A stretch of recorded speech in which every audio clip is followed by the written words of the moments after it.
But our first item on the program this afternoon is a talk titled Rejecting the Tower, Embracing the Search.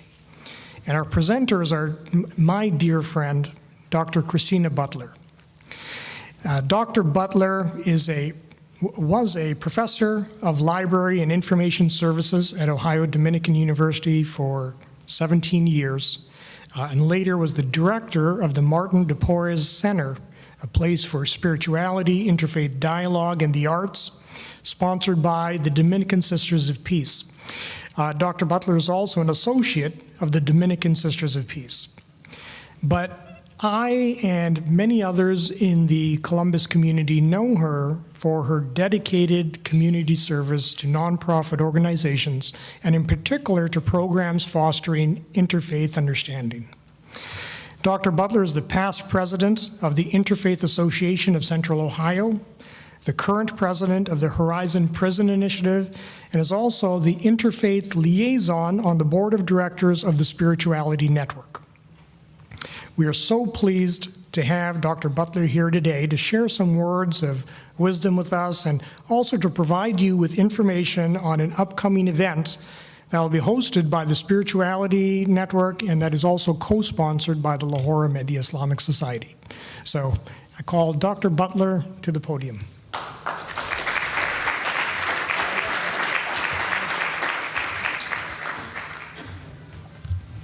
Assalamu alaikum.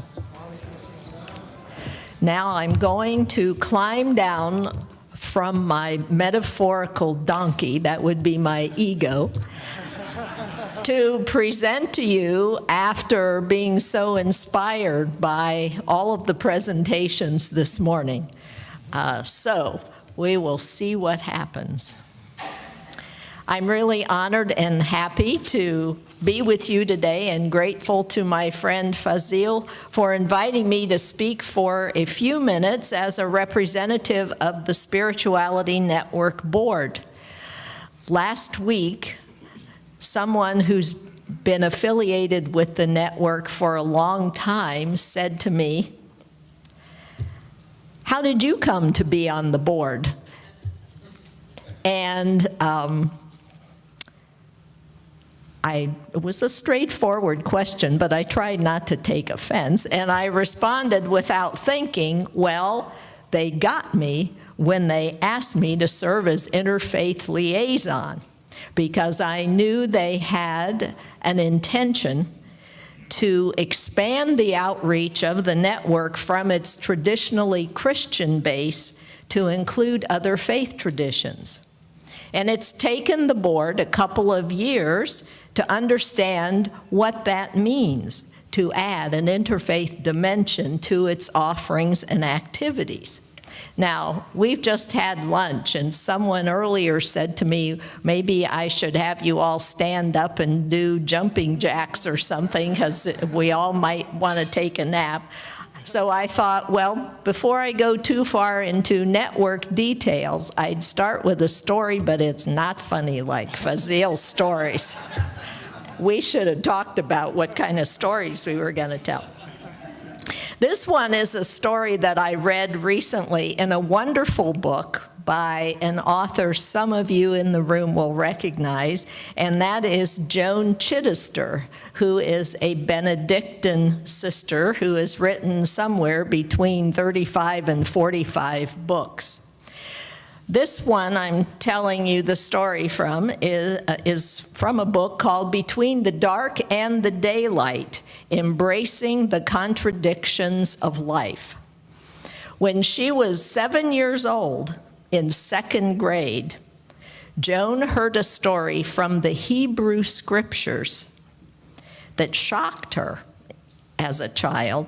But now, after many years of reflection and what she calls a more open heart, the story gives her great hope. The story tells about a people with great passion for the spiritual life. Long ago they lived, when the whole world still had only one language, when all people were one race and one nation, and were then capable of working together on a great project. Can you just imagine that happening today? Whoa. This people dedicated themselves to the building of a great tower. It was to be built high enough to enable all of them to go up to God together.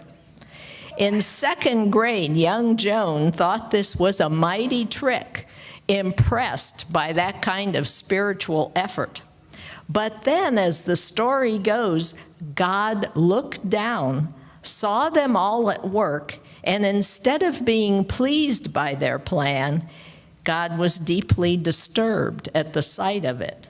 This great tower, this singular definition of one path to heaven, made a mockery of the very spirituality for which they sought, the awareness that God was everywhere, that God was with everyone, that God is the very life of life. So God said, I will confuse their language so they cannot understand one another, and I will scatter them across the world. Now, as a little sidebar, I am not a scholar of the Quran, as most of you know, but I did consult the index of my copy and tried to find a similar story. The closest I could come was chapter 30, verse 22. So if anybody's interested, God talks about a sign of languages and races being spread across the world. This story troubled young Joan in second grade and continued to trouble her for many years. And then she realized what was going on in the story. Without a common language and dispersed across the world, all these people would have to be open to learning from one another about the nature and presence of God in life. Otherwise, they would always think that one experience and perspective and relationship was all there was to know about God. Well, both the grown-up Joan Chittister and I think this story is more important now than ever before, and certainly relevant to the next steps in the evolving mission of the Spirituality Network. How many of you in this room from Central Ohio have heard of the Spirituality Network? Oh, good. A number of you have. Good. Founded in 1986 by several Dominican Sisters of Peace, who were then known as the Sisters of St. Mary of the Springs, the network is firmly grounded in Dominican values. One of its founders, one of the sisters who founded it, is quoted in this history of the first 20 years of the network as an organization as saying, there is an itinerancy about the network that frees it to go wherever the needs of the people call it. And if you know anything about Dominicans and the founding of the Dominican orders of priests, brothers, and sisters, you know that Dominicans are itinerant. St. Dominic sent them out to the towns and the hillsides, wherever the people were who needed to hear the good news of the gospel. So Dominicans are all about itinerancy. So I see that this movement of the network now to an interfaith initiative is a wonderful part of its itinerancy. The network has now served Ohio's ecumenical Christian community, all different religions grounded in Christianity, for over 30 years, to encourage and support those who are seeking a deeper, closer relationship with God. So how did they do this? In many different ways. And I'll name a few of them. They have offered programs on a wide variety of topics relating to spirituality. They have had for a long time really an academic program that prepares people who feel called to accompany spiritual seekers on their journey to this deeper relationship with God. And in the Christian tradition, those who accompany the seekers are called spiritual directors. So the Wellstreams program has been around for a long time, training directors.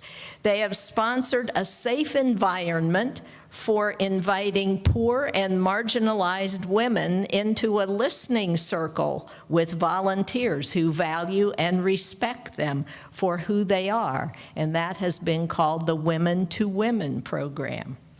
More recently, they have initiated a discussion group for men who come together to discuss their particular spiritual yearnings and awakenings. And more publicly, perhaps, they have sponsored the Living Faith Awards to honor individuals annually who live out their lives creating a more hopeful, peaceful, and faithful world. And they also have organized an annual event for a number of years called Mardi Gras, not to be confused with the raucous revelry of Mardi Gras, but Mardi Gras to celebrate the expression of spirituality through the arts. And that usually takes place the weekend before Mardi Gras. The network's current intention is to invite the interfaith community into full partnership in diversifying these existing avenues to spirituality, along with creating brand new experiences that emerge from the partnership. Last year, we expanded our board to include its first Muslim member, Kamal Aydin, from the Turkish community. And this fall, we'll be welcoming our first Buddhist member to the board. The curriculum for preparing spiritual directors has been revised during the past year to include readings from the literature of various faith traditions, and last year that program welcomed its first Hindu student.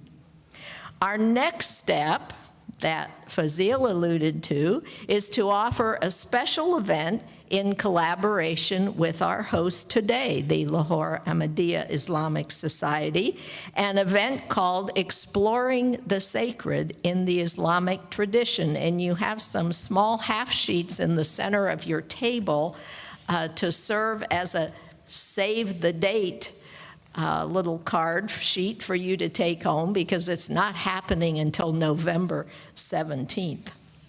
It will be held at the Martin de Porres Center.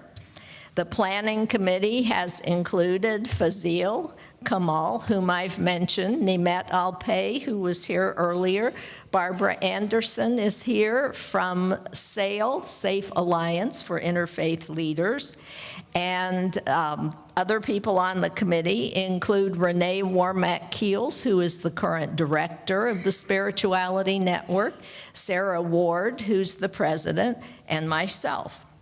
Participants from all faith traditions and people who do not have a faith tradition are invited to deepen and enrich their understanding of the sacred in the Islamic tradition by moving through 4 breakout sessions that I believe are listed on your sheet. They will include information and examples of calls to prayer and the significance of praying postures, hearing the Quran in Arabic and English, Islamic poetry, including that of Rumi, whom we've heard about today, the spiritual and cultural context of the attire of women and men, and there will be food. Light refreshments from the Turkish cuisine will be served. So we need many people to come representing different traditions. We need some of you who are Muslim to come, because there will be conversations and dialogues and exchanges as we move through the afternoon, and it would be wonderful to have some of you with us as well. This initial partnership represents the Spirituality Network's intentional and timely movement away from the tower. Here's the significance of my title, which was constructed at 6 a.m. a few days ago, so excuse me. The network's moving away from the tower of a singular faith approach in spiritual growth to embrace the fact that each and all the traditions of all ages and all the people we will ever meet have something to teach us in our common search for a deeper relationship with the divine.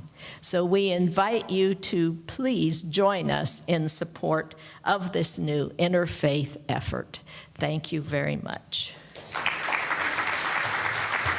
Thank you. Thank you so much, Rita. That was wonderful. You're welcome. Thank you so much, Tina.